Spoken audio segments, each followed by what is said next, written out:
halkan loogu soo gabagabeeyey doorashadii aan muddada dheer aan soo wadnay alxamdulilah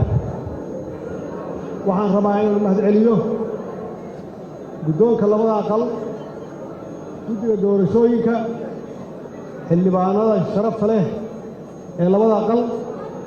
kuway doortay kuwa codkii siiyey iyo kuwaan isiinba waad mahadsantihiin walaalayaal waxaan halkan ku soo gabagaboobay doorashadii soo socotay muddo caawa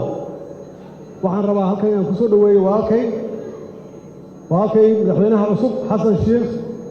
waan leeyahay hambalyo ilaahayna waxaan uga baryaynaa in hawshaan dhibka badan